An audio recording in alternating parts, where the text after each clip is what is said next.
بسم اللہ الرحمن الرحیم اللہم صل علی محمد النبی الأمی وعلی آلہ وسلم تسلیما۔ معجزات نبوی صلی اللہ علیہ وسلم کا انسائکلوپیڈیا۔ حضرت یوشع بن نون علیہ السلام کے لیے سورج کا رکنا۔ یہ جو باب چل رہا ہے اس میں انبیاء علیہ السلام کے معجزوں کا موازنہ حضور اقدس صلی اللہ علیہ وسلم کے معجزوں سے کیا جا رہا ہے۔ چنانچہ حضرت یوشع بن نون علیہ السلام کے لیے سورج کا رکنے کا معجزہ پڑھا جائے گا اور اس کا موازنہ نبی پاک صلی اللہ علیہ وسلم کے معجزے سے ہوگا۔ موسیٰ علیہ السلام کے بعد بنی اسرائیل میں ایک نبی تھے۔ وہ بنی اسرائیل کو لے کر میدان تیہ سے جنگ کے لیے نکلے اور محاصرہ و قتال کے بعد ان کے ساتھ بیت المقدس میں داخل ہوئے، جو جمعہ کے دن عصر کے بعد فتح ہوا تھا۔ سورج غروب ہونے کے قریب تھا اور ہفتے کا دن آنے والا تھا جس میں وہ لوگ قتال نہیں کر سکتے تھے۔ نبی نے سورج کی طرف نظر اٹھا کر دیکھا اور کہا، تو بھی معمور ہے اور میں بھی معمور ہوں۔ پھر کہا، اے اللہ، سورج کو مجھ پر روک دے۔ چنانچہ اللہ تعالیٰ نے ان پر سورج کو روک دیا یہاں تک کہ شہر فتح ہو گیا۔ اس کے بعد سورج غروب ہو گیا۔ امام مسلم رحمۃ اللہ علیہ ابو ہریرہ رضی اللہ عنہ سے روایت کرتے ہیں کہ رسول اللہ صلی اللہ علیہ وسلم نے فرمایا، انبیاء میں سے ایک نبی نے جہاد کیا۔ اس نے اپنی قوم سے کہا کہ میرے ساتھ ایسا شادی شدہ آدمی نہ چلے جو چاہتا ہو کہ اپنی عورت سے صحبت کرے اور ہنوز اس نے صحبت نہیں کی، اور وہ شخص بھی نہ چلے جس نے مکان بنایا ہو اور ہنوز اس کی چھت بلند نہ کی ہو، اور نہ ہی وہ شخص چلے جس نے بکریاں یا گابھن اونٹنیاں خریدی ہو اور وہ ان کے جننے کا امیدوار ہو، اس لیے کہ ان کا دل انہی چیزوں میں لگا رہے گا اور وہ اطمینان سے جہاد نہ کر سکیں گے۔ پھر اس پیغمبر نے جہاد کیا تو عصر کے وقت یا عصر کے قریب اس گاؤں کے پاس پہنچا جہاں جہاد کرنا تھا۔ پیغمبر نے سورج سے کہا، تو بھی تابع دار ہے اور میں بھی تابع دار ہوں۔ یا اللہ، تو اس کو تھوڑی دیر میرے اوپر روک دے تاکہ ہفتے کی رات نہ آ جائے، کیونکہ ہفتے کو لڑنا حرام تھا اور یہ لڑائی جمعہ کے دن ہوئی تھی۔ چنانچہ سورج ان پر رک گیا یہاں تک کہ اللہ تعالیٰ نے انہیں فتح دے دی۔ حدیث طویل ہے۔ یہ نبی یوشع بن نون علیہ السلام تھے۔ اس کی دلیل وہ حدیث ہے جسے امام احمد رحمۃ اللہ علیہ نے ابو ہریرہ رضی اللہ عنہ سے روایت کی ہے کہ رسول اللہ صلی اللہ علیہ وسلم نے فرمایا، سورج کسی انسان کے لیے نہیں رکا، صرف یوشع بن نون کے لیے رکا تھا جس رات وہ بیت المقدس کی طرف جہاد کے لیے نکلے تھے۔ امام احمد رحمۃ اللہ علیہ اس حدیث کی روایت میں منفرد ہیں اور اس کی سند امام بخاری کی شرط کے مطابق ہے۔ اس کے مقابلے میں یہ معلوم ہونا چاہیے کہ چاند کا دو ٹکڑوں میں پھٹ کر ایک ٹکڑے کا حرا پہاڑ کے پیچھے اور دوسرے ٹکڑے کا اس کے آگے ہو جانا تھوڑی دیر سورج کے رک جانے سے بھی بڑا معجزہ ہے۔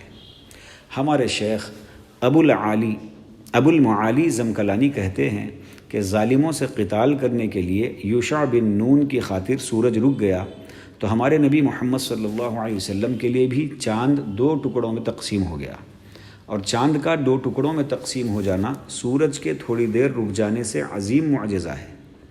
انشقاق قمر کے متعلق احادیث تواتر کے ساتھ مروی ہیں، اور چاند کا ایک ٹکڑا پہاڑ کے پیچھے اور دوسرا ٹکڑا پہاڑ کے آگے ہو گیا تھا۔ یہ منظر دیکھ کر قریش کہنے لگے کہ اس نے یعنی محمد صلی اللہ علیہ وسلم نے ہماری نگاہوں پر جادو کر دیا ہے۔ لیکن جب مسافرین مکہ آئے تو انہوں نے قریش کو خبردار کیا کہ ہم نے بھی چاند کو پھٹا ہوا دیکھا ہے۔ اللہ تعالیٰ کا ارشاد ہے، اقتربت الساعة وانشق القمر وإن يروا آية يعرضوا ويقولوا سحر مستمر۔ یہ سورہ قمر کی آیت نمبر 1 اور 2 ہے، جس کا ترجمہ ہے، قیامت قریب آ گئی اور چاند پھٹ گیا، اگر کوئی معجزہ دیکھتے ہیں تو منہ پھیر لیتے ہیں اور کہہ دیتے ہیں کہ یہ پہلے سے چلا آتا ہوا جادو ہے۔ علامہ زمکلانی کہتے ہیں کہ رسول اللہ صلی اللہ علیہ وسلم کے لیے سورج 2 مرتبہ رکا۔ پہلا واقعہ وہ ہے جسے امام طحاوی نے روایت کی ہے اور کہا ہے کہ اس کے رواہ ثقہ ہیں۔ پھر ان تمام رواہ کا نام ذکر کر کے ان کو شمار کیا۔ وہ حدیث یہ ہے کہ نبی کریم صلی اللہ علیہ وسلم پر وحی اتر رہی تھی اور آپ کا سر حضرت علی رضی اللہ عنہ کی گود میں تھا۔ آپ صلی اللہ علیہ وسلم نے اپنا سر اس وقت اٹھایا جب سورج غروب ہو چکا تھا اور حضرت علی رضی اللہ عنہ عصر کی نماز نہیں پڑھ سکے تھے۔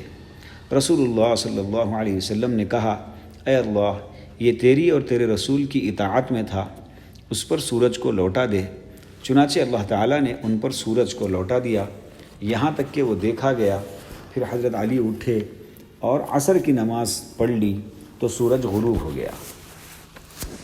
اس کی تخریج گزر چکی ہے۔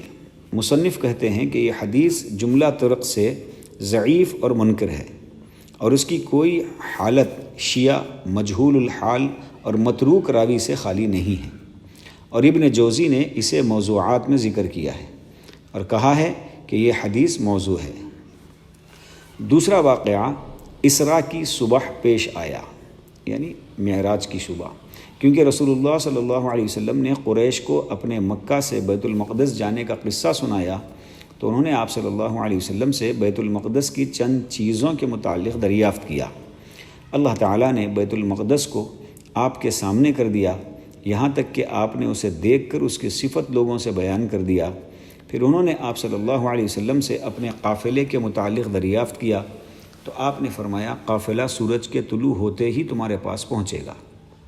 قافلے کے آنے میں تاخیر ہوئی تو اللہ تعالیٰ نے سورج کو طلوع ہونے سے عصر کے وقت تک روکے رکھا۔ اس کو ابن بکیر نے الزیادات فی السیرہ میں روایت کیا ہے۔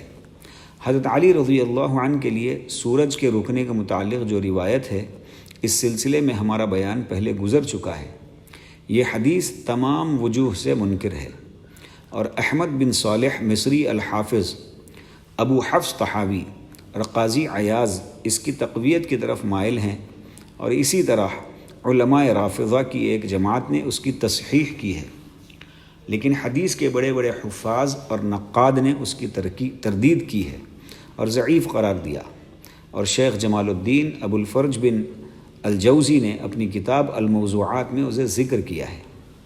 ابن بکیر نے الزیادات فی السیرہ میں جو ذکر کیا ہے کہ قافلہ آنے تک سورج طلوع ہونے سے رک گیا تھا، تو یہ ان کے علاوہ کسی دوسرے عالم سے مروی نہیں ہے۔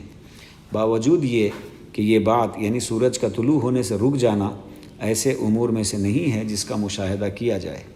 اس بارے میں زیادہ سے زیادہ یہ کہا جا سکتا ہے کہ راوی نے سورج کا تاخیر سے طلوع ہونا ذکر کیا ہے اور اس نے سورج کا وقت مقررہ پر رک جانے کا مشاہدہ نہیں کیا۔